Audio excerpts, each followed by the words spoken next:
Dios les bendiga. En esta hora continuamos con la epístola de Judas y hoy vamos a ver desde el versículo 6 al 16. Bueno, esto ha sido para mí de mucha bendición. Me he tenido que dedicar mucho más tiempo de lo normal, dado toda la información que contiene y la importancia de esta epístola. Entonces vamos a comenzar con el versículo 6. Perdón, con el 5. Dice: mas quiero recordaros, ya que una vez lo habéis sabido, que el Señor, habiendo salvado al pueblo sacándolo de Egipto, después destruyó a los que no creyeron. Bueno, para que recordemos de qué está hablando allí, nos está hablando acerca de la importancia de contender por la fe, ¿sí? Y nos está diciendo que algunos hombres entraron encubiertamente. Dice que los que desde antes había sido destinada esta condenación, hombres que convierten en libertinaje la gracia de Dios, y dice que niegan a nuestro Dios, el único soberano, y que para ellos hay un gran castigo. Ahí está reservado pues el juicio. Entonces en este contexto de que Judas está dando este anuncio y recordando, ¿no? O sea, no es algo nuevo, ¿sí? No, lo que él está haciendo en este momento no es, ay, ustedes nunca han escuchado este tema ni nada, no, es recordando y alertando, dando una voz de alerta acerca de lo que estaba ocurriendo ya en ese momento. Y bueno, yo leí algo, y para muchos cristianos, tristemente, la carta de Judas la consideran como negativa, la consideran como muy antigua, como muy anticuada para nuestro tiempo. Pero entonces, si nos ponemos a analizar, los que consideran de esa manera la carta de Judas, es porque ellos mismos, es porque el mensaje va contra ellos, y entonces de alguna manera se sienten aludidos, y por eso les parece que es negativa, que no es para nuestro tiempo, pero no es así. O sea, la profecía, la palabra de Dios siempre tiene exhortación, edificación y consolación, y por supuesto que en la carta de Judas encontramos también eso, ¿sí? Pero al principio Judas quería hablar de ¿qué? De la salvación, de la común salvación que tenemos los cristianos, los hijos de Dios. Pero le fue necesario, o sea, Dios le cambió el mensaje que él iba a dar acerca de la salvación. ¿Por cuál?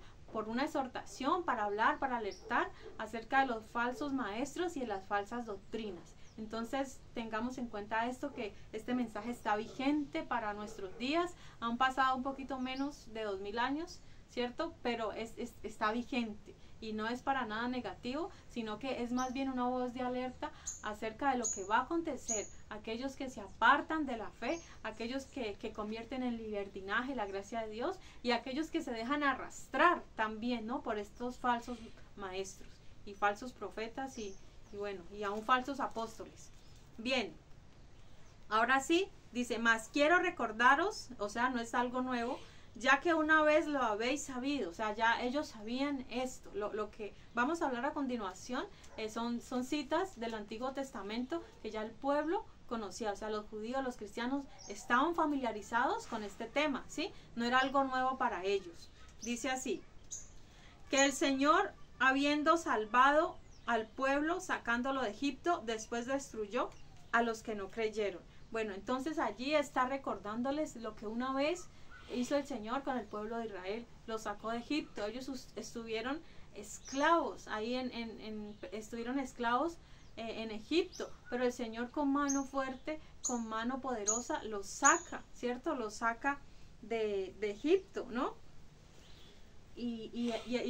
Luego, ¿qué sabemos más acerca de esta historia? De que el Señor les hacía milagros en medio del desierto, que ellos cruzaron el Mar Rojo, ¿cierto? Ellos vieron maravillas del Señor, vio todo lo que el Señor hizo, cómo los sacó de Egipto, cómo allá el Señor los alimentaba, cómo puso las plagas, cómo les mandó plagas a los egipcios con tal de que dejaran salir al pueblo. Pero vemos que fácilmente no fue, sino que fue con mano dura que finalmente el Señor los logra, cruzan ese Mar Rojo, y luego el Señor los empieza a alimentar, ¿no? Les empieza a dar agua, les empieza a dar vestido, ropa, o sea, todo lo que ellos necesitaron durante ese tiempo. Ellos vieron los milagros, o sea, con sus propios ojos vieron, fueron saciados, o sea, fueron saciados de hambre, de sed, tuvieron un donde dormir, ¿cierto? Dice que columna de nube y columna de fuego para el día y para la noche. O sea, ellos tenían todo lo necesario, y el paso que debía hacer en corto tiempo, sí, unos 40 días, o sea, debió ser muy, muy corto el paso que ellos tenían que hacer por el monte, por el desierto del Sinaí. Pero ¿qué pasó? Se convirtió en 40 años. ¿Pero por qué? Por la desobediencia, por la rebeldía, por la incredulidad. O sea, mire, el primer pecado que nosotros vamos a ver en los de la apostasía es la incredulidad. Eso es lo primero. Allí empieza la apostasía, con la incredulidad. Dios les dijo algo, les dijo, los voy a sacar, voy a llevarlos a esa tierra prometida, pero vamos a ver que ellos de alguna manera dudaron. Y eso fue lo que pasó con los espías, ¿cierto? Fueron 2 espías que fueron enviados para reconocer la tierra, pero vemos que solamente 2 de ellos vinieron con buenas noticias. El resto que dijeron, no, esos no, les parecíamos como hormigas, o sea, no creyeron la palabra de Dios. Dios ya les había dado, simplemente ellos tenían que ir a reconocer y traer buenas noticias. Bueno, si Dios ha estado con nosotros, si ese milagro que ellos pudieron ver, esos milagros tan asombrosos, y aún así no creyeron, o sea, no creyeron lo que Dios les había dicho, y ahí empieza la incredulidad. Y mire, y la apostasía también tiene otras áreas, ¿sí? No solo incredulidad, quejas, murmuraciones, todo esto es parte de la apostasía, ¿sí? De las características de estos falsos maestros. Bien. Entonces, vemos que en número 2665, yo quiero que me ayuden con algunas de esas citas. Bueno, esta historia, como les decía, ya es conocida por ellos. ¿Y qué pasó con todos aquellos que murmuraron, que no creyeron? ¿Cuál fue la consecuencia? Que no cruzaron el río Jordán. Mire, de toda esa generación que salió de Egipto, solamente 2 personas, Josué y Caleb, lograron cruzar. ¿Lo lees, por favor? Pero Nadab y Abiud murieron cuando ofrecieron fuego extraño delante del Señor. ¿Sí era ese? Número 2665. 65, listo. Porque el Señor les dijo, han de morir en el desierto, y no quedó varón de ellos, sino Caleb, hijo de Jefone, y Josué, hijo de Nun. Bien, entonces, ¿qué pasó con todos estos israelitas? Cayeron tendidos en el desierto del Sinaí. Ese es el destino para los que no creen en Dios, para los que murmuran, para los que hablan en contra de Dios, para los que no creen en lo que Dios les dio. Entonces, de toda esa generación, todos murieron. O sea, los que entraron fueron los hijos jóvenes, o sea, los jóvenes, ¿sí? Los menores, creo que de 40, ¿cierto? Los menores de 40 que no habían, pues, murmurado en contra de Dios. Ellos fueron los que entraron y poseyeron lo que Dios les había prometido a sus padres, ¿sí? Solamente Josué y Caleb, porque ellos sí creyeron a lo que Dios les había dicho. Entonces ahí les está recordando Judas que les está diciendo, mire, recuerden eso, o sea, algo no es algo nuevo, ¿cierto? No es algo nuevo para ellos, pero les está recordando cuál es el final de la apostasía, cuál es el final de los apóstatas. Y vamos a ver más ejemplos de lo que pasa con aquellos que se alejan de la fe del Señor, que también la Biblia los llama impíos. Bien, versículo 6. Y a los ángeles que no guardaron su dignidad, sino que abandonaron su propia morada, los ha guardado bajo oscuridad en prisiones eternas para el juicio del gran día. ¿Sí? Bien, entonces allí vemos otro ejemplo. Mire, nos habla esa historia, digamos, de los ángeles que no guardaron su dignidad. Podemos decir que está en Génesis 6. Sí, en Génesis 6 nos habla acerca, que ya hemos hablado recientemente, porque en segunda de Pedro vimos también esto. ¿Qué fue lo que pasó? Que resulta que dice que vieron los hijos de Dios, que las hijas de los hombres eran hermosas, y escogieron entre ellas, tomaron para sí mujeres, ¿cierto? Y dice que hubo gigantes en aquellos días, ¿cierto? Es decir, a las mujeres les nacieron hombres, ¿cierto? Les nacieron hijos. Bien, entonces allí nos está mostrando que otro pecado antinatural, dice que los ángeles que no guardaron su dignidad, ¿sí? O sea, y abandonaron su propia morada. ¿Cuál es la morada de los ángeles? Los cielos, ¿cierto? La morada de los ángeles en los cielos, ellos vivían en ese lugar, pero esa rebelión en la cual Lucifer, recordemos, Dios no creó a Satanás, Dios creó a Lucifer, o sea, Dios no creó a ese ser abominable que hoy en día conocemos, ¿no? Dios creó, dice que eras el sello de la perfección, acabado en hermosura, o sea, todo esto, Dios todo lo que hace es bueno y perfecto, pero ¿qué pasa? Se halló en él maldad, entonces él vino arrastrando la tercera parte de los ángeles, ¿cierto? Muchos ángeles, porque es que mire, los cielos Dios tiene cantidades de ángeles, son millones de ángeles que están al servicio de nuestro Dios. Pero ¿qué pasó? Unos de ellos se rebelaron, no guardaron su dignidad. Bueno, primero creemos que son de esos ángeles que cayeron. Una parte de ellos no guardaron la dignidad, es decir, abandonaron su propia morada, es decir, el cielo, su habitación, el lugar donde moraban. ¿Y qué hicieron? Bueno, sabemos que vinieron acá a la tierra, cometieron esos pecados antinaturales. Bueno, mire, una diferencia importante que vemos entre digamos, los demonios y los ángeles, es que los ángeles pueden tomar un cuerpo, ¿sí? Ellos se pueden incorporar, porque un ejemplo de ello lo vemos en creo que es una de las epístolas de Pablo, que dice que algunos sin pensarlo hospedaron ángeles, ¿sí? ¿Recuerdan esa escritura? Es decir, sin usted saber que era un ángel, tomó un cuerpo, tomó forma humana, ¿sí? Es diferente a los demonios, porque los demonios sí poseen a una persona que ya tiene su cuerpo o poseen muñecos, animales y cosas así. Entonces esta es una diferencia entre los ángeles y demonios. O sea, personalmente no creo que sean los mismos ángeles caídos, sean los mismos demonios. Pienso, y según las escrituras son diferentes.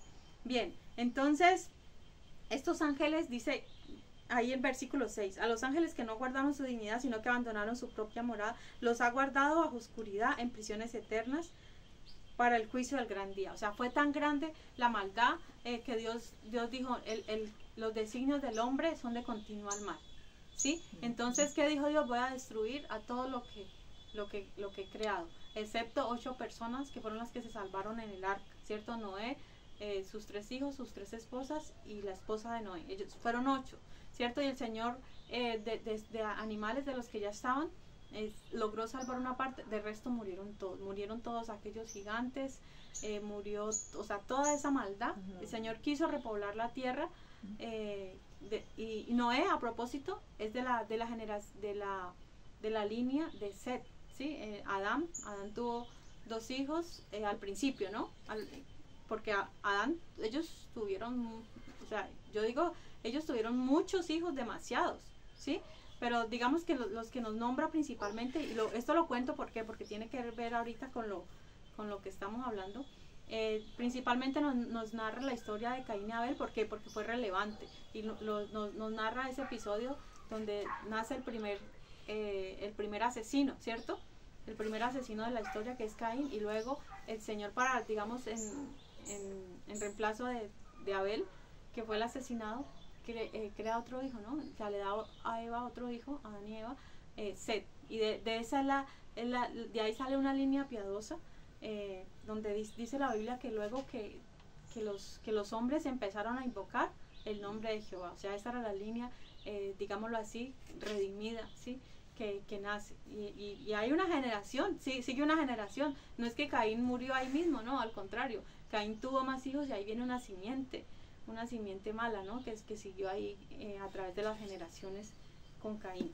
Bien, pero entonces volvemos ahí al texto. O sea, era tanta la peligrosidad de estos ángeles, y a Dios les desagradó tanto que no quiso contender con el ser humano ni con los ángeles, sino que lo que hizo fue que guardarlos en prisiones de oscuridad. O sea, no es exactamente el infierno, es como el abismo, es una cárcel especialmente para ángeles caídos en prisiones. Dice que están atados. En el libro de Apocalipsis nos habla nuevamente de estos ángeles que están en prisiones eternas o prisiones de oscuridad.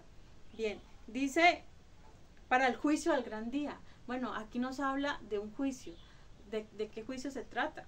O sea, ¿es el mismo juicio de ángeles? ¿Es el mismo juicio de los seres humanos? ¿O es diferente? Bueno, yo quiero que busquemos algunas de las citas que tengo acá. Por favor, 1 Corintios 15, 23 al 26. Primera de Corintios 15, 23 al 26. Bueno, ¿cuándo ocurrirá este juicio? Cuando lo tengas, por favor. Bueno, dice ahí que cuando nos quieran entender, que cuando antes de entrar en el reinado de Cristo, el Señor va a poner toda potestad y todo dominio bajo sus pies. 23. 15, 23. Sí, al 26. Pero cada uno en su orden. Cristo las primicias, luego los que son de Cristo en su venida, luego el fin, cuando Él entregará el reino al Dios y Padre, cuando habrá quitado todo imperio y todo dominio y potestad, porque es menester que Él reine hasta poner a todos sus enemigos debajo de sus pies, y el postrer enemigo será el desechado, será la muerte. Bien, Amén. listo. Ahí nos está hablando que antes de que Él reine es necesario que todo dominio y toda potestad haya sido sometido bajo sus pies, ¿cierto? Entonces, ¿esto qué quiere decir? Que es posible que el juicio de los ángeles tenga lugar antes del reinado milenial de Cristo, ¿sí? Y ahí nos está hablando el apóstol Pablo acerca de las resurrecciones, ¿cierto? Como un orden que hay en las resurrecciones. Y luego nos dice eso, bueno, es necesario que sea suprimido todo dominio. Y luego nos dice que el postrer enemigo que va a ser destruido es la muerte. O sea, el último que va a ser lanzado de los enemigos del cristiano al lago de fuego. O sea, el juicio, ¿para dónde van? ¿Para dónde van todos incluyendo los ángeles y Satanás y sus demonios y los ángeles caídos? ¿Para dónde van todos?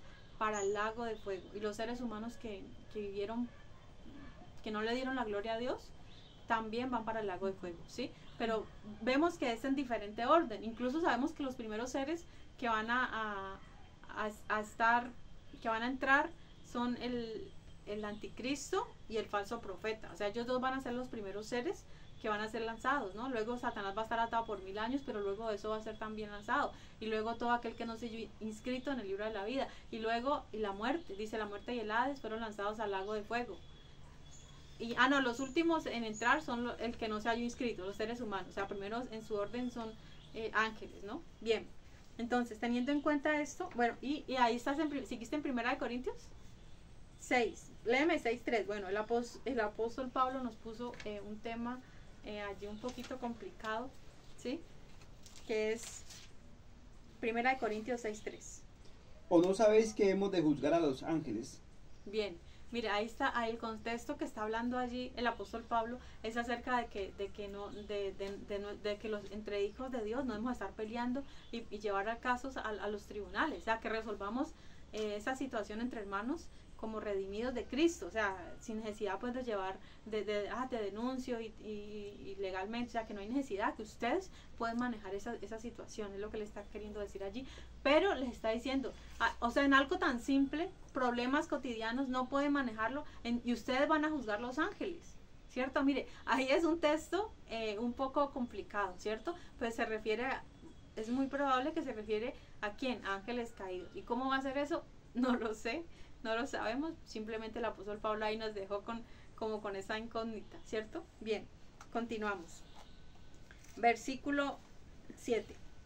Dice, otro ejemplo, como Sodoma y Gomorra y las ciudades vecinas, las cuales de la misma manera que aquellos, habiendo fornicado, ido en pos de vicios contra naturaleza, fueron puestas, por ejemplo, sufriendo el castigo del fuego eterno. Bien, ahí ya está hablando de otra situación, ¿sí? ¿De qué nos está hablando? De Sodoma y Gomorra y las ciudades vecinas. Bueno, ¿qué ciudades vecinas?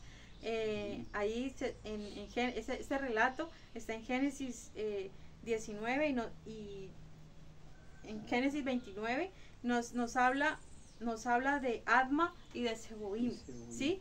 Estas otras dos, o sea, fueron 4 ciudades las que fueron destruidas, no solamente Sodoma y Gomorra, o sea, de ellas casi no se habla, de Zoar y Seboim. Y Zoar, cuando los ángeles llega, los ángeles llegan ahí a la casa de Lot y les dice, uy, vámonos porque eso va a ser destruido. Lot le ruega que por favor vayan a otra ciudad vecina pequeña llamada Zoar, ¿sí?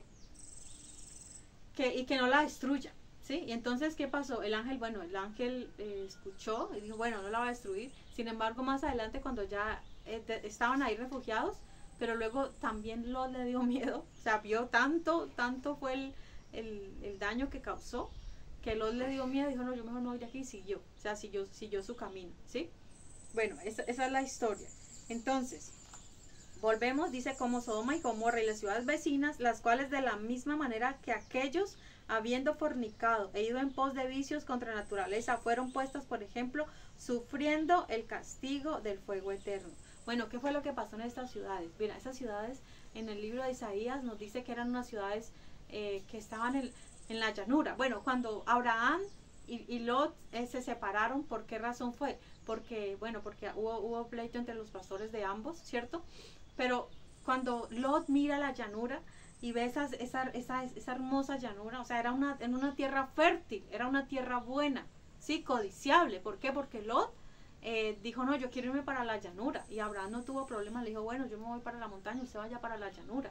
¿Qué pasaba en esas ciudades? Mira, estas ciudades eran prósperas, sí, esas ciudades tenían riquezas, tenían abundancia de pan, pero también abundancia de ociosidades. ¿Sí? Cuando hay abundancia de todo, también la gente se relaja y bueno, eso pasó allí. Como ellos, digamos, era una ciudad codiciable, ciudades ricas, ciudades que tenían, o sea, no eran pobres, ellas tenían. Y por eso Lot y se quiso asentar en ese lugar, ¿cierto? ¿Por qué? Porque ahí había prosperidad, ¿sí? Prosperidad financiera. Y Lot deseó todo eso, y Lot vivió entre ellos, aunque la Biblia en segunda de Pedro lo llama a Lot el justo, pero a pesar de todo, él le dolía toda la maldad que estaban haciendo ellos. ¿Y qué pasó ahí? ¿Qué pasó en Sodoma y Gomorra? Mira, empezaron, empezó con pecados sexuales de una manera, o sea, fue tanta la maldad que ellos empezaron a cometer que el Señor se vio desagradado. El clamor llegó hasta el cielo, ¿sí? El clamor, o sea, era tanto pecado, el homosexualismo abundaba, y todo lo que es contra naturaleza, lo que es pedofilia, porque ahí también vemos un caso ahí cuando Lot, mire, dice que habían estos varones que fueron a visitar, que eran ángeles, que fueron a Lot para sacarlo. Cuando ellos llegaron, dice que de los niños y los viejos fueron allá, o sea, ahí había de todo, o sea, había pedofilia, había zoofilia, había de todo, cualquier aberración sexual que nos podamos imaginar, pasaban en estas ciudades. Por eso fue que Dios las destruyó, o sea, fue demasiada la maldad. ¿Y qué pasó? Cuando se dieron cuenta que Lot tenía allí a estos varones, dice que déjalos venir para que los conozcamos. Lo que están diciendo es déjalos, queremos tener relaciones con ellos, ¿sí? Y aún los niños los tenían involucrados en esta situación. Entonces, cuando a los ángeles les molestó, y aún con ceguera, les dice que entró a Lot, que estiró la mano, un ángel estiró la mano, lo entró, cerró la puerta, y aún así, y puso ceguera en ellos, y aún así a tientas, o sea, no pararon su maldad, sino que querían continuar buscando pues esa maldad. Entonces, mira, ahí vemos como un paralelismo, como una similitud o un contraste allá en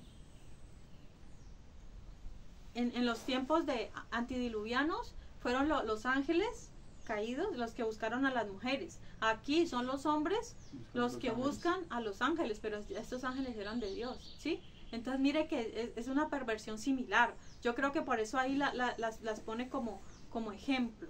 Sí, entonces mire, era tanta la maldad que el Señor dijo, ya los voy a destruir. ¿Y cómo fue que el Señor decidió destruir estas ciudades, estas 4 ciudades? Con fuego, ¿cierto? Fuego, dice que cayó fuego, probablemente bolas de azufre, meteoritos, no sabemos exactamente, pero así fue. O sea, fue fuego que destruyó, o sea, eso fue una gran conflagración, fue algo terrible que las ruinas permanecen hasta hoy. O sea, por más que quieran reconstruir estas ciudades, no es posible. ¿Por qué? Porque ese lugar quedó como un lago asfaltado, sí, como un lugar que arde. Aunque él no, digamos, no está encendido, pero con facilidad, si se le acerca un fósforo, una fuente para la combustión, si se le acerca algo, con facilidad esas rocas azufradas arden, ¿sí? O sea, se imagina el ambiente, o sea, todo eso el Señor lo dejó ¿para qué? Para muestra, para que el mundo viera que es una realidad. O sea, Él lo dejó como ¿qué? Como ejemplo Testimonio. para nuestros días. Cualquiera puede ir, bueno, cualquiera que tenga dinero, ¿no? Para ir y viajar y ver esas ruinas, ver cómo quedaban solamente ruinas de lo que fue ese lugar. Otros piensan que quedó muy sepultadas estos lugares, pero lo cierto es que ese lugar es inhóspito, inhabitable. O sea, nadie puede reconstruir ese lugar, ¿sí? Quedó eternamente marcado, o sea, un símbolo del juicio de Dios. Y eso debe servir de ejemplo para nuestros días, o sea, para todo. ¿Qué es lo que le va a pasar a los que se alejan de Dios, a los que apostatan de la fe, a los que se convierten en personas impías, que conociendo la verdad, que un día conocieron la verdad, se alejan de Dios? Este es el fin, este es el camino que les espera. Entonces el Señor está haciendo esa advertencia para nuestros días y tiene tanta vigencia como para la iglesia en el tiempo de Judas, como para nuestros días. Y yo creo que en nuestros días aún toma más relevancia. ¿Sí? ¿Por qué? Porque hay mucha más gente, hay mucha más población, se han levantado mucho más en diferentes países. O sea, todo eso está vigente el día de hoy. Bien. Y dice sufriendo el castigo del fuego eterno, ¿sí? Es decir, que como que eternamente va, y no solamente ese fuego físico, ¿sí? El fuego eterno no es un fuego físico, no es el fuego que nosotros prendemos acá. Mire, el fuego eterno es un fuego aún peor, ¿sí? Aún peor porque es algo espiritual. Recordemos que lo que se ve fue hecho de lo que no se veía. Entonces imagínense, nosotros solamente somos una representación de lo que no se ve, ¿sí? De lo que se ve realmente es mucho más real, ¿sí? Nosotros solamente creemos en lo que vemos, en lo que podemos tocar, pero recordemos que fuimos creados de un mundo que no podemos ver, que no se ve físicamente. Bien, continuamos, versículo 8. No obstante, de la misma manera, también estos soñadores mancillan la carne, rechazan la autoridad y blasfeman de las potestades superiores. Bien, no obstante, es decir, aún a sabiendas, aún conociendo, ¿sí? Aún sabiendo estas historias, aún sabiendo todo lo que pasó, a esos soñadores no les importa, ¿sí? Es como yo fueron, pueden ir, pueden mirar, porque ellos vivían pues cerca allí, donde seguramente tenían acceso fácilmente a ver estas ruinas de estas ciudades, ¿cierto? Y aún así, ellos los llama la Biblia soñadores. Bueno, ¿en qué sentido podemos decir que son soñadores? Bueno, en el libro de Jeremías nos dice que Jeremías 23, 25 al 27, lo buscas por favor, Jeremías 23, 25 a 27. Nos habla de soñadores, ¿sí? Aquellos que dicen soñé, pero ¿de qué lo tienes ahí? Yo he oído lo que aquellos profetas dijeron, profetizando mentira en mi nombre, diciendo soñé. ¿Hasta cuándo será esto en el corazón de los profetas que profetizan mentira y que profetizan el engaño de su corazón? ¿No piensan como hacen a mi pueblo olvidarse de mi nombre con sus sueños, que cada uno cuenta a su compañero al modo que sus padres se olvidaron de mi nombre por Baal? Amén. O sea, ¿cuál era el propósito de estos sueños? Hacer apartar al pueblo de Dios, ¿cierto? Ese era el propósito. O sea, es decir, soñé, es decir, contaban sueños. Y mire, cuántas sectas hoy en día no existen por causa de un sueño, ¿sí? Son sueños diabólicos, ¿sí? Son sueños que no tienen nada que ver. Recordemos que Dios dice que Dios habla también a través de sueños, ¿sí? Dios habla a través de sueños. En este tiempo ya no habla a través de sueños tanto como lo hacía en la antigüedad, ¿cierto? En la antigüedad hablaba mucho más a través de sueños. Pero ¿qué pasaba? Dice que donde abundan los sueños, también abunda la vanidad, ¿cierto?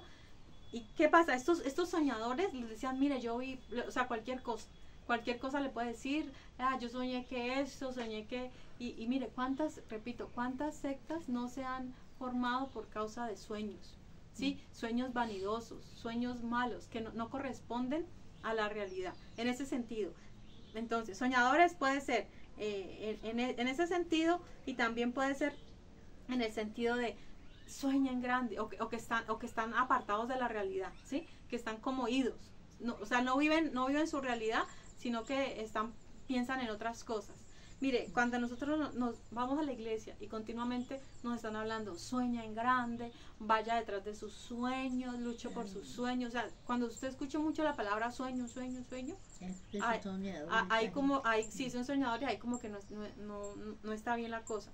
No quiere decir que nosotros no tengamos sueños, no tengamos metas. Nosotros tenemos que tener proyectos de vida, planes, metas, propósitos, sí, sueños, pero no en ese sentido de que persigue tus sueños. O sea, si yo hoy soñé, por ejemplo, me imagino yo teniendo un avión privado, ¿sí? Y lo convierto como en una obsesión. O sea, ¿eso será de Dios? Ese es el objetivo, porque hay mucha gente que sueña es con mucha cantidad de dinero y son sus grandes metas y ya sueños. Se alejan de Dios. Entonces estas cosas alejan y se alejan del propósito, de lo que Dios quiere. Ese no es el propósito, y a eso no vamos a la iglesia, a que nos estén motivando para que vamos detrás de nuestros sueños.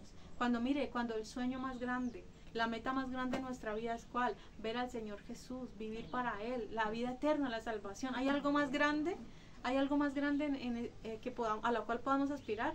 No lo hay. La salvación, la vida eterna, el Señor Jesús, estos son los verdaderos sueños. Pero ahí nos habla de estos soñadores, pero dice, no obstante, de la misma manera también estos soñadores mancillan la carne, y algunos piensan también que en el contexto que habla, que se puede tratar que tienen también fantasías, ¿sí? Con cosas malas, ¿sí? Con el pecado, sueñan con el mal, lujurias, con mujeres, o sea, también se puede referir a eso, ¿no? Dice, ¿qué es mancillar? Bueno, mancillar es manchar, es contaminar, ¿sí? Eso es lo que significa manchar. Bien, entonces ellos manchan, contaminan la carne, suciedad moral y también promiscuidad, ¿sí? Es decir, esas personas no tienen, como en Pedro ya lo vimos, siempre cito porque recientemente lo estudiamos, que dicen que estas personas tienen cargados sus ojos de lujuria, ¿sí? Sí. Es decir, y viven para agradar, ¿qué? Sus propios deseos, sus concupiscencias, ¿sí? Entonces son promiscuos, es decir, para ellos no importa, vieron a una mujer bonita en la iglesia, para ellos eso no está mal. O sea, no está mal que traten de encubrir, no hay problema. Y sí, o sea, era un pensamiento gnóstico que había en aquellos días. Decían que el cuerpo finalmente era malo, que el cuerpo iba a ser destruido, que lo que importaba era el alma, o sea, que lo que se hiciera con el cuerpo no importaba. Sí, entonces ese pensamiento gnóstico hasta nuestros días hay muchos que lo tienen, o sea, no lo ven nada malo, o sea, piensan, no, hay que crecer en la gracia, ¿cierto? Eso es, digamos, vivir en la gracia, piensan ellos. Pero ellos dicen mancillan la carne, es decir, se contaminan. Bien, dice, mancillan la carne, rechazan la autoridad y blasfeman de las potestades superiores. Bueno, ¿qué es rechazar la autoridad? Mire, Dios ha puesto autoridades, ¿sí? Primeramente la autoridad mayor es la autoridad de Dios. El que no está sujeto a Dios no se somete a ninguna otra autoridad. Sí, en la iglesia hay autoridades, en los gobiernos hay autoridad, aunque no nos guste, aunque no estemos de acuerdo con ellos, sea como sea, ellos han sido puestos por Dios. ¿Sí? Entonces, mira, a ellos no les gusta nada lo que es sometimiento a la autoridad, y mucho menos a qué, a las potestades superiores. Bueno, allí creemos y blasfeman, ¿cierto? Dice, blasfeman ante las potestades superiores. Bueno, ahí en el contexto de potestades superiores, si lo vemos en Pedro, que nos hablaba en un término hablando de ángeles, ¿sí? Si lo vemos allá en segunda de Pedro. Bien, ¿y qué es blasfemar de las potestades superiores? Bueno, mire, nosotros, en primer lugar, mire, nosotros blasfemar es tratar lo sagrado como algo común. Eso es blasfemar, hablar mal, hablar lo que no saben, ¿sí? Dice, en segunda de Pedro 2, 10, si lo tienes ahí, segunda de Pedro 2, 10 y 11. Mire, nosotros debemos respeto a los ángeles. Los ángeles no son nuestros sirvientes. Y principalmente a aquellos que, siguiendo la carne, andan en concupiscencias e inmundicia, y desprecian al Señor, atrevidos contumaces, que no temen decir mal de las glorias, mientras que los mismos ángeles, que son mayores en fuerza y en potencia, no pronuncian juicio de maldición contra ellos delante del Señor. Bien, la palabra glorias, ahí así es como se traduce en el griego, ¿no? Glorias. Pero se refiere, o sea, en el contexto vemos que está hablando de ángeles, ¿no? Las glorias, las dignidades. Bien, entonces, mire, los ángeles, vamos también a Gálatas 3:19, que nos dice que los ángeles participaron en entregar, o sea, los ángeles están al servicio, sí, de los que hemos de heredar la salvación. Pero ¿qué pasa? Nosotros no lo ordenamos a ellos. ¿Ellos a quién obedecen? Ellos obedecen a Dios. ¿Lo tienes? Pues ¿de qué sirve la ley?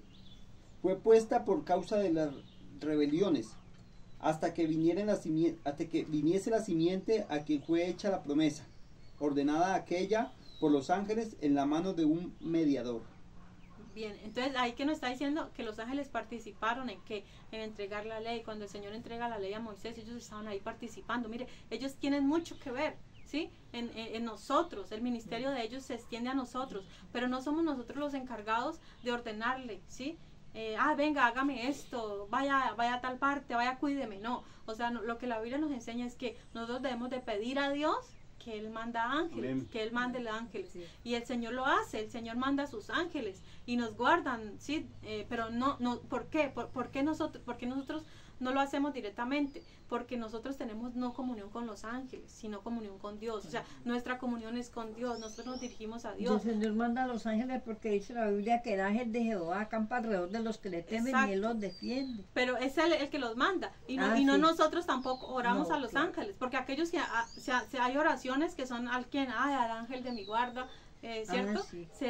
Se ora a los ángeles. Entonces no oramos ni tenemos comunión con los ángeles. No, es Dios el que es a través de Dios. Si el Señor necesita que de alguna manera o hablemos con un ángel, bueno, pero no de la manera que estos soñadores hacen y hablan de las cosas que no conocen. Mire que incluso los ángeles, incluso cuando tratamos de adorarlos o algún cristiano trata de adorarlo, al ángel no le gusta. ¿Por qué? Porque sabe que ellos no se deben adorar.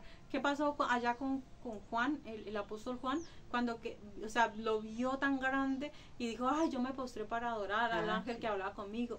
¿Y qué le dijo el ángel? Mira, no lo hagas, adora a Dios. ¿Sí? Entonces no nos confundamos, las relaciones, la relación que tenemos nosotros no es directa con los ángeles, ni de adoración, ni de pedirle nada, ni ellos, ni nosotros somos jefes de ellos, no, porque la Biblia dice que al hombre lo hizo que poco menor que los ángeles, ¿cierto? Sí. Sin embargo, nosotros tenemos el privilegio de la redención que ellos no tienen, ¿sí? Pero entonces mucho respeto a los ángeles.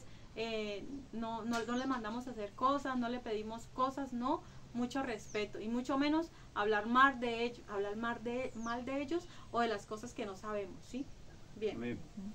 Entonces ahí continuamos. Otra cosa, mire, que va relacionada con el 9. Dice, no debemos reprender a Satanás, sino resistirle. ¿Sí? Y lo vamos a ver en el siguiente versículo. Veámoslo, por favor. Dice, pero cuando el arcángel Miguel contendía con el diablo, disputando con él por el cuerpo de Moisés, no se atrevió a proferir juicio de maldición contra él, sino que dijo, el Señor te reprenda.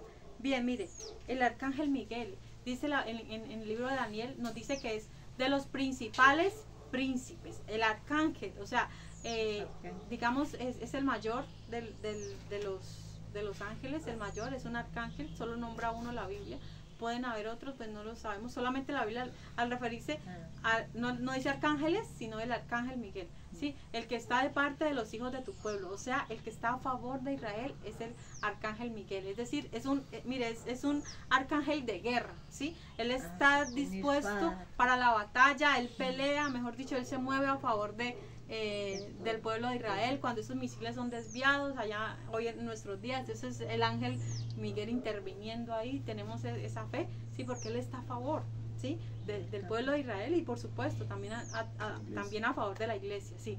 Entonces, mire, ¿por qué? Bueno, y aquí yo ahorita entro en lo que, de dónde cita, digamos, Judas porque esta parte no está en el Antiguo Testamento, ¿sí? Dice, cuando el arcángel Miguel contendía con el diablo, o sea, esa parte no está en el Antiguo Testamento. Bien, Bueno, voy a hablarles de esto. Esto no se encuentra en el Antiguo Testamento, pero se cree posiblemente fue sacado de un libro llamado Testamento de Asunción de Moisés, que ya no se encuentra disponible, ¿sí?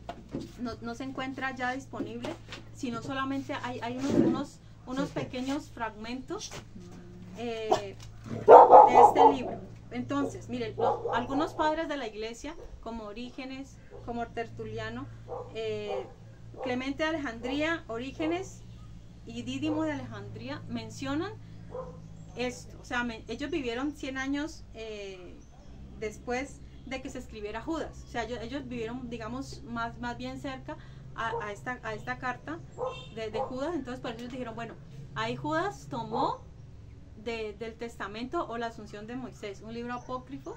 ¿Qué es un libro apócrifo? Un libro oculto, un libro que se considera no inspirado. Sí.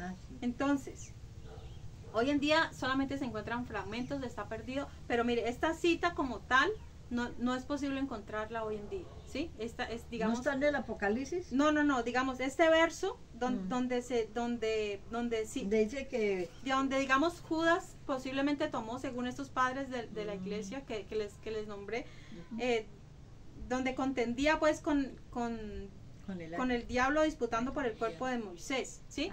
Entonces, esta cita probablemente fue tomada de este libro, bueno, y por qué, digamos, se cree que no es inspirada, bueno, porque es una obra pseudoepigráfica.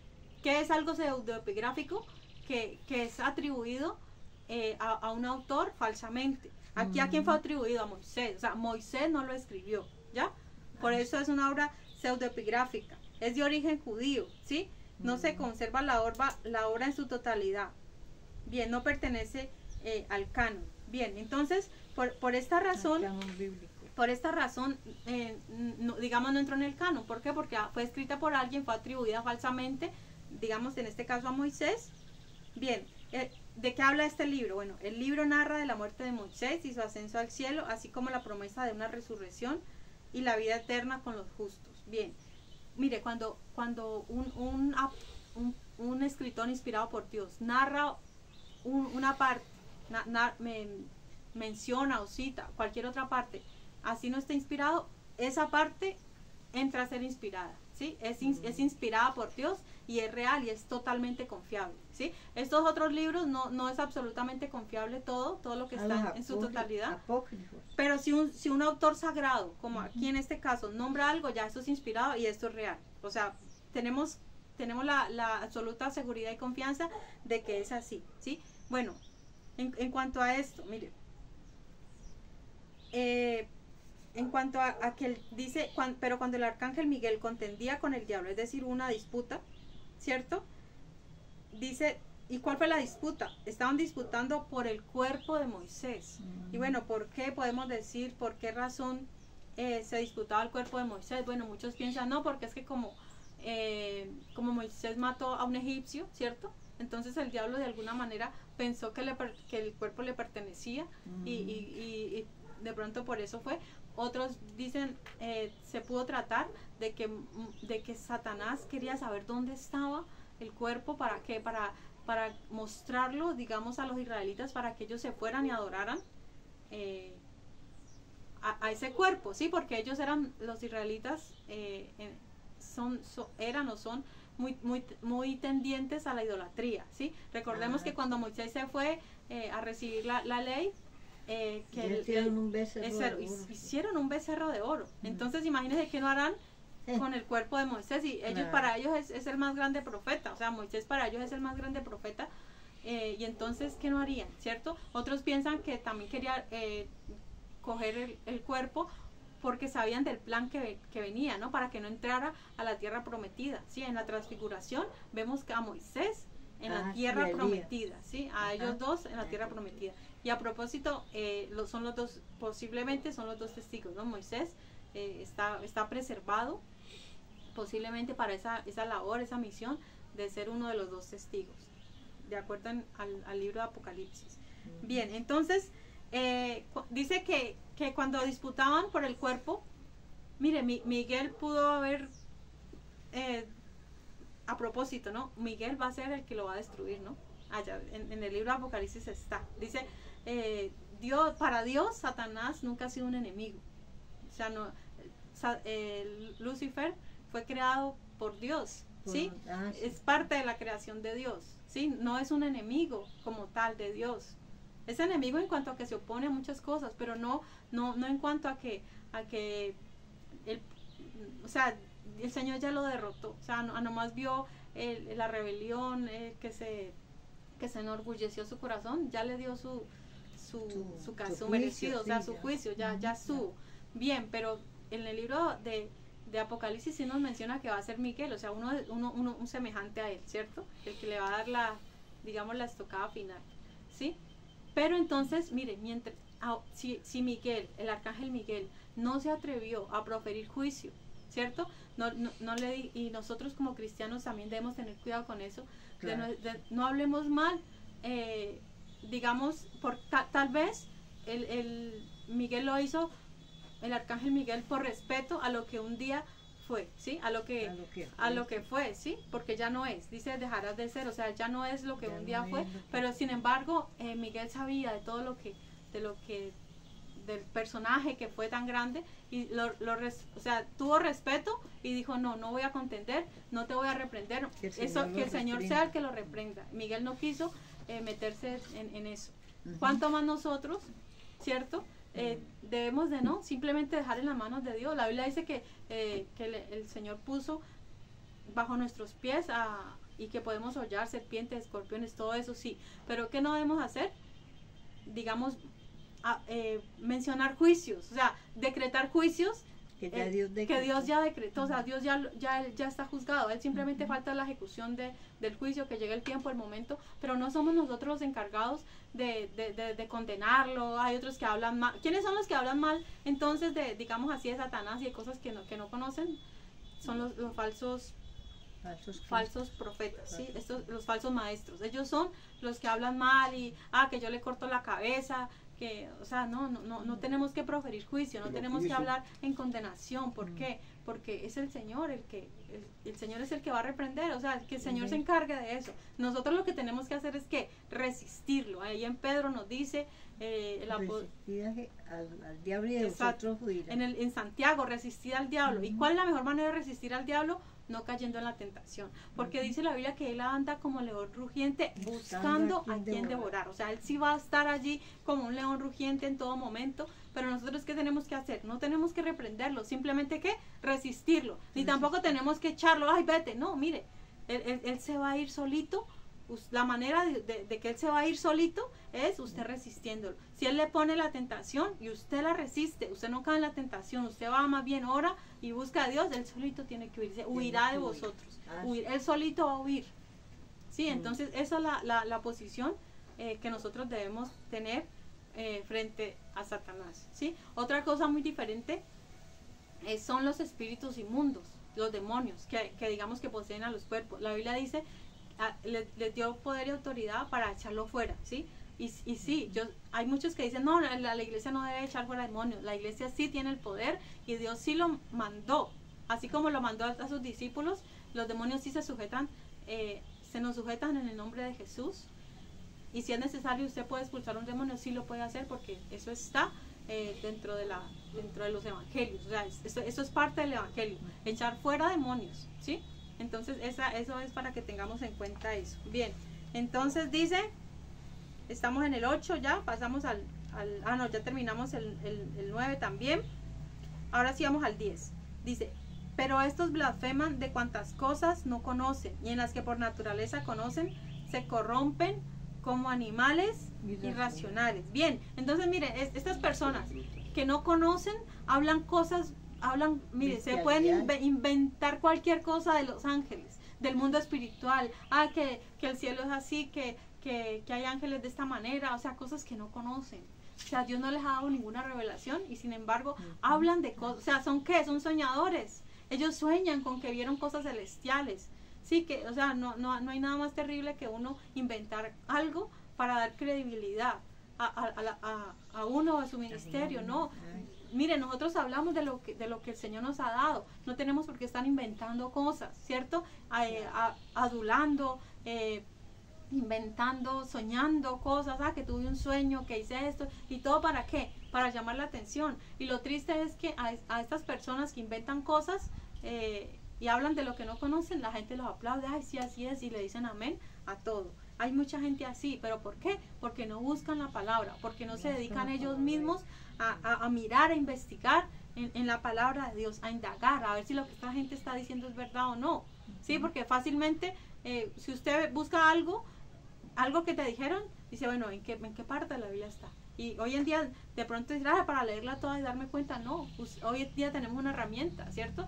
Tenemos a Google, donde podemos buscar un texto que él sabe más que nosotros en cuanto a la ubicación de la Biblia. ¿Dónde está tal versículo? Ya el tío dice, está en tal parte. Ya ellos saben más que nosotros, imagínense. Una inteligencia artificial. Sí, pero entonces existe la posibilidad de comprobar si lo que nos están diciendo es verdad o son solamente inventos, ¿sí? Bien dice, en lo que no conocen, blasfeman, hablan mal, y en las cosas que naturaleza sí conocen, o sea, lo que se puede percibir por los sentidos, se corrompen como animales irracionales, ¿sí?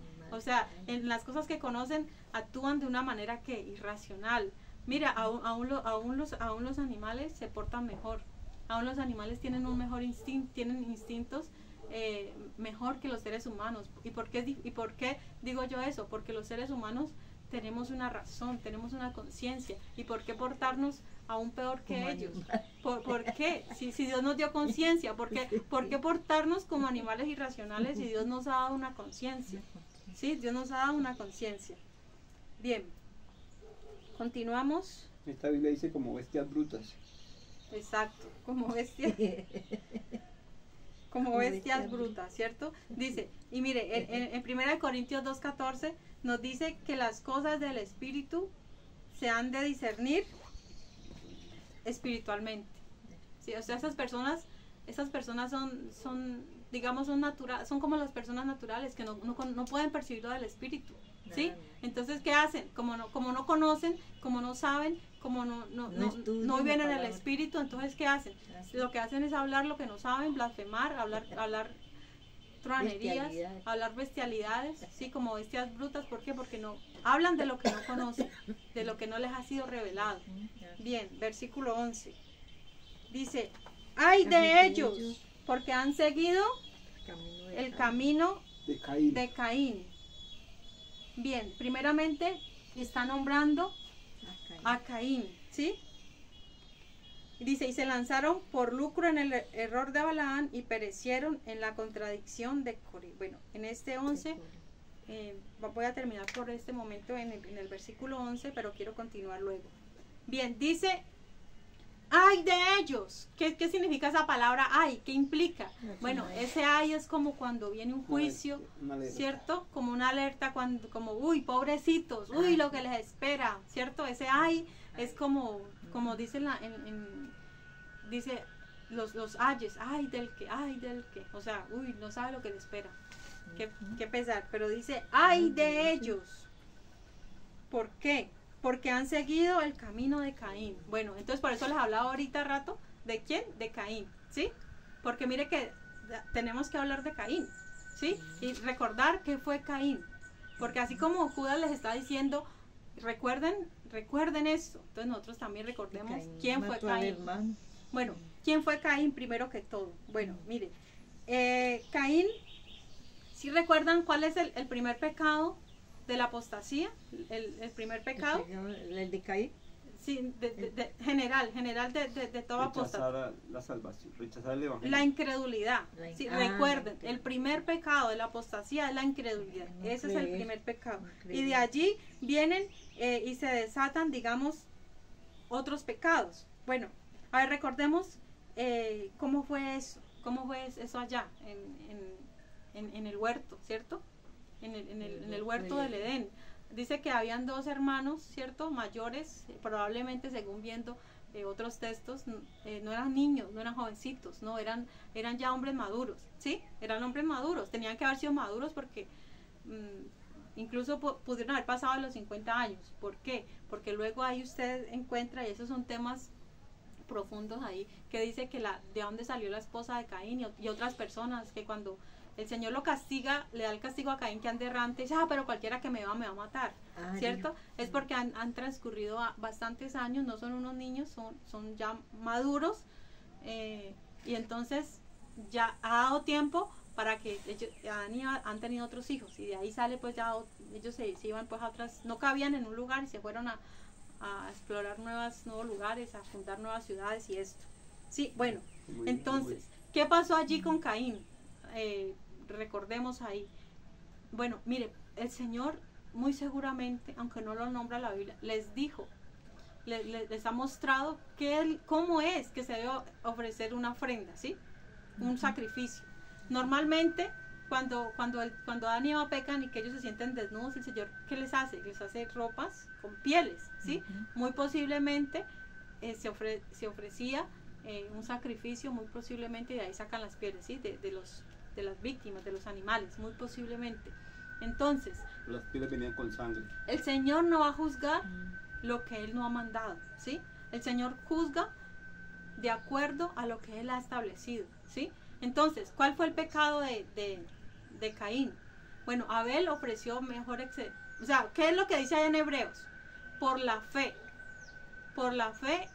Abel ofreció más excelente sacrificio que Caín. Entonces, ¿qué fue lo que le pasó a Caín? El primer pecado, la incredulidad. Abel sí tuvo la fe y le ofreció un sacrificio como el Señor lo había establecido. O sea, Caín quiso ofrecer a Dios de acuerdo a su razonamiento, ¿sí? De acuerdo a su plan. Mire, ya muy probablemente el Señor les ha dicho cómo se debía ofrecer un sacrificio, pero Caín lo quiso hacer a su manera. Y eso es lo que pasa con los apóstatas. Ellos quieren torcer la Biblia a su manera. Ellos quieren enseñar a su manera, ¿sí? A su manera. Es el ego, ¿sí?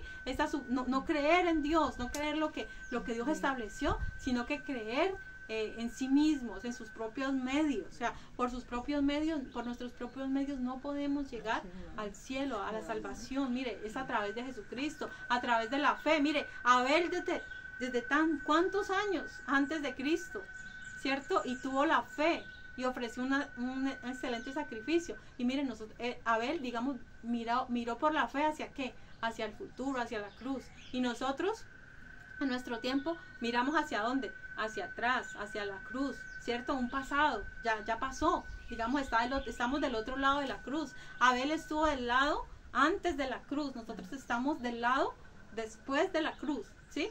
Estamos a este lado de acá, igual, ¿qué nos identifica? ¿Qué tenemos? La misma fe que tuvo Abel, que él no había visto, él no había pasado, no conoció y creyó en Cristo. Nosotros ya no lo vimos, pero ya digamos, los que no vieron ni creyeron. Pero creemos igualmente, ¿sí? Bueno, entonces volvemos ahí a Caín. Entonces dice la Biblia que vamos a ver cómo un pecado atrae más pecados en la historia de Caín, ¿sí? A ver, el Señor, primero que todo, bueno, entonces dijimos que el primer pecado, ¿cuál fue? La incredulidad. Luego de eso, ¿qué más hubo ahí? Bueno, hubo odio, hubo envidia, ¿cierto? ¿Por qué? Porque lo primero fue no creyó. El Señor le dijo, cuando el Señor le dice que se ha agradado de la ofrenda de Abel y al otro no, entonces el Señor dice, pero si bien hicieres, no sería rechazado, ¿cierto? Eso es lo que el Señor le dice, le da a entender de que él está así fue por su mala actitud, o sea, que hizo conforme a su propia voluntad. Bien, Caín rechazó el plan de Dios y ofreció sacrificios a su manera y añadió pecado a pecado. Entonces, estuvo la desobediencia, estuvo la rebelión, el odio, el homicidio, ¿sí? Ya digamos, todo eso hubo antes del homicidio, ya, pero el homicidio ahí, pero sería que ya, ahí en el homicidio ya paró el pecado o siguió. Cuando el Señor le dice, ¿dónde está tu hermano? ¿Qué le dice? No sé, no sé, ¿cierto? Ahí ¿qué pecado hay? Mentira. Y cuando le dice, ¿soy acaso yo guarda de mi hermano? O sea, ahí de qué manera le está contestando, le está contestando groseramente, es decir, soberbia, y respeto a la autoridad, ¿cierto? Mire que es una característica de los apóstatas, ¿cierto? El irrespeto a la autoridad. Ellos no respetan las potestades superiores. Ahí Caín está irrespetando, de una manera grosera le dice, no soy yo, guarda de mi hermano. Entonces mire todos los pecados que cómo fue añadiendo pecado a pecado Caín. Bien, pero entonces dice, hay de ellos porque han seguido el camino de Caín. Entonces, ¿cuál es el camino de Caín? El camino de Caín es todo lo que hemos visto. Empieza con la incredulidad, querer hacer las cosas por nuestra propia voluntad. Miren, el camino de Caín hay de todo, hay arrogancia, hay odio, hay envidia, hay homicidio, hay mentiras, hay irrespeto a la autoridad. ¿Y qué le pasó a Caín? Dice la Biblia que así vas a andar errante. Vas a andar errante por la tierra. Y él dijo, ay, grande es mi castigo, ¿no? Para ser soportado. Gente lo llama que es que ¿sí? Caín el judío errante, ¿no? Exacto. Entonces, ese fue el destino de Caín, ¿sí? Ese fue el destino de Caín. Bien. Dice, y se lanzaron por lucro en el error de Balaán. Ya nos nombra otro personaje, un personaje, o sea, ahí estamos viendo personajes siniestros, ¿no? Ahí va el joyitas, podríamos decir. Balaán, ¿cierto? Bien, aquí Balaán, mire, aquí nos dice el error de Balaán, pero ya hemos visto antes, porque ya en el libro Apocalipsis ya he tenido la oportunidad también de explicar en Apocalipsis y también en Segunda de Pedro, ya nos hablaba, mire, el camino de Balaán y la doctrina de Balaán, ¿sí? Miremos rápidamente los anteriores.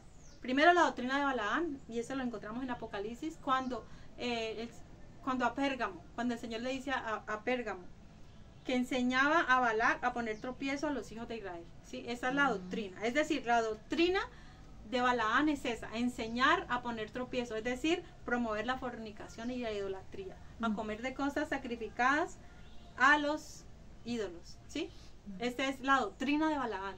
Le enseñó a Balac, al rey Balac, a cómo se desviaban, cómo hiciera para que se desviaran los hijos de Israel. Es decir, enseñar la fornicación. Cuando en una iglesia se tolera la fornicación y la idolatría y no pasa nada, están en la doctrina de Balaán, están enseñando la doctrina de Balaán. Bien, ahora el camino de Balaán, que es el que está en Segunda de Pedro. Bien, dice que ahí en Pedro dice que él amó el premio de la maldad, es decir, la codicia, búsqueda de recompensas, ¿sí? Materiales, aún actuando mal. No le importa, o sea, ahí lo que importa es la ganancia. Ese es el camino de Balaán. Recordemos ahí, podemos verlo físicamente cuando el camino de Balaán, él iba y una burra lo detuvo, ¿sí? Pero él iba a maldecir. ¿Él iba a qué? Él iba obstinadamente a seguir. Él iba a seguir por su camino, ¿sí? A él que era lo que, o sea, al final de todo, al final del error, el camino y la doctrina, al final, ¿qué es lo que movía al profeta? La plata. O sea, ese es el final, al final de todo, ¿sí? El lucro. Bien. Y podemos también decir que el camino de Balaán es negociar con los dones, ¿sí? Es tratar bueno, yo tengo ciertos dones y muchos corren detrás de los dones, ¿sí? Cuando la Biblia, ¿qué es lo que dice? Por sus frutos los conoceréis y no por los dones, ¿sí? Porque tanto pueden ser de Dios como puede que no sean de Dios. Un ejemplo de eso lo vemos allá en Moisés, cuando la serpiente, cuando dice que cuando lo de la vara, ¿sí? Que hizo salir una serpiente y muchas cosas, ¿sí? El sacerdote de Faraón también. Eso, muchas cosas también pudieron imitar, ¿sí? O sea que el diablo es imitador y sus siervos también pueden hacer muchas cosas. O puede que también sean de Dios, ¿sí? Porque los dones son irrevocables. Pero eso no es una señal de que la persona esté teniendo una buena comunión con Dios. Entonces Balaán, sin embargo, fue un profeta de Dios, fue de Dios, ¿sí? Se desvió, cambió todo por lucro. Ahora sí vamos a lo que es el error de Balaán, que se nos habla aquí en Judas. Bueno, dice, fue pensar que como el pueblo de Israel había pecado, merecía ser castigado, y no creer que lo que Dios había hecho, no creer que Dios puede tener misericordia, ¿sí? O sea, ¿qué pensó Balaán? Dijo, no, el pueblo de Israel pecó, entonces merecen un castigo, merecen que Dios los maldiga, ¿sí? Ese es el error de Balaán, ¿sí? Creer de que Dios tiene misericordia. Y algo importante, mire, cuando nosotros veíamos los reyes, esos reyes malos, esos reyes de Israel y de Judá, pero malos, Manasés, Acab. Pero ¿qué pasaba si ellos se arrepentían? Mire, Dios perdonaba, porque Dios es un Dios de misericordia. Por ejemplo, el Jeroboam, cuando le dijo al profeta, cójanlo, extendió la mano contra el profeta porque le dijo que el altar se iba a torcer, se le secó la mano. Y él dijo al profeta que orara a Dios para que le secara la mano, y Dios tuvo misericordia y le restauró la mano. Entonces ahí estamos viendo la misericordia de Dios, ¿sí? Hoy en día dicen, no, pero hoy en día, no, es que Israel es malo, es que Israel, sí, en Israel se cometen, digamos, en el sentido espiritual, Jerusalén es Sodoma y Egipto. No sé si han leído esa parte en el libro de Apocalipsis. En el sentido espiritual, así de mal y de corrompido está y todo eso se comete en la ciudad de Jerusalén hoy en día, ¿sí? Pero eso no nos da derecho a ¿qué? A maldecir a Israel. O sea, mire que es una aplicación práctica a nuestros días, porque muchas son malos. No, señor. No importa la maldad. Dice que la misericordia de Dios es para siempre y Él perdona. Dice, tendré misericordia de quien tenga misericordia. ¿Y a nosotros qué? ¿A nosotros qué nos importa? Si Dios quiere tener misericordia del que tenga, eso no nos compete a nosotros. Nosotros lo que tenemos que hacer es que orar y bendecir al pueblo de Israel. Amén. Sí, no estar mirando lo malo que no. Oremos por ellos, oremos que el Señor es el que se encarga. O sea, el Señor es la justicia, quien va a dar el juicio, la justicia, todo viene por Dios. No es a nosotros lo que nos corresponde. Entonces Balaán pensó que si él iba y maldecía al pueblo, entonces ellos iban a recibir castigo. Pero entonces nuevamente recordemos que todo el camino, el error y la doctrina, todo finalmente es por el dinero. Y es lo que dice acá volvamos a Judas. Y se lanzaron, es decir, corrieron por lucro en el error de Balaán. Es decir, cayeron en el error, no les importó, en el error de Balaán, ¿sí? Y que todo implica ¿qué? Dinero. El evangelio de la prosperidad, que tristemente hoy en día está propagado. Es difícil usted ir a una iglesia y que le enseñen la sana doctrina. Es más fácil encontrarse con una persona que te enseña toda hora prosperidad. Es más común hoy en día, ¿sí? Que es triste, pero es así. Y como último, y cómo murió Balaán. Bueno, eso está en Números 31, cuando Israel cobró venganza. Ahí murió a espada, ¿sí? Si lo quieren ver, está en 31, no sé si es 18, 8, pero en Números. Pero ahí dice que murió a espada. Cuando el Señor tomó, o sea, porque a propósito, ¿no? Este consejo siguieron los madianitas, que hicieron caer a los israelitas, ¿sí? Lo hicieron caer en fornicación y tuvieron hijos, y eso fue una gran mortandad. O sea, finalmente, digamos, el pueblo cayó tristemente en estos pecados, se dejaron seducir por estos pecados, pero luego el Señor cobra venganza. Y ahí en esa, cuando el Señor cobra venganza, ahí muere Balaán, y aquí lo registra la Biblia, es decir, murió a espada. Es decir, la muerte de los apóstatas, ¿sí? La Biblia nos está diciendo cómo mueren. Y sirve como ejemplo acá en el libro de Apocalipsis, ¿no? Nuevamente, que caen en esa doctrina de Balaán, que tristemente hasta nuestros días sigue. Bien, y como último, dice, y perecieron en la contradicción de Coré. Bueno, ¿quién fue Coré? Bueno, Coré fue un levita, ¿sí? De la tribu de Leví, pero no pertenecía a la familia del orden sacerdotal de Aarón, ¿ya? Eran primos de Moisés, era primo de Moisés y de Aarón, ¿sí?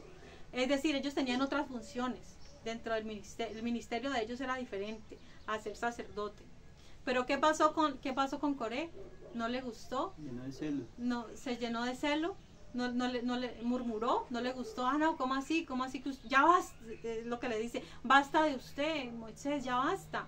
Cualquiera de nosotros puede ser líder de este pueblo. Aquí quiso ocupar. Eso se llama rebelión, ¿no? Exacto, claro, la contradicción o la rebelión de Coré, exacto. Y eso está también en el libro de Números, ¿no? Sí. Esa contradicción. Bien, ¿qué podemos decir? Mire, Coré incitó al pueblo a pecar contra Dios. Primero contra Moisés, que es la autoridad que Dios había delegado, y luego pecaron contra Dios. Contra el sacerdote Aarón también. Exacto, rechazaron la autoridad. ¿Y qué pasó? ¿Qué dijo Moisés? Dijo, bueno, yo no, Moisés tampoco dijo, yo no voy a pelear. Sí, yo fui puesto por Dios, a mí me puso Dios. Moisés no hizo eso. Mire que la actitud fue similar a la del arcángel Miguel, ¿cierto?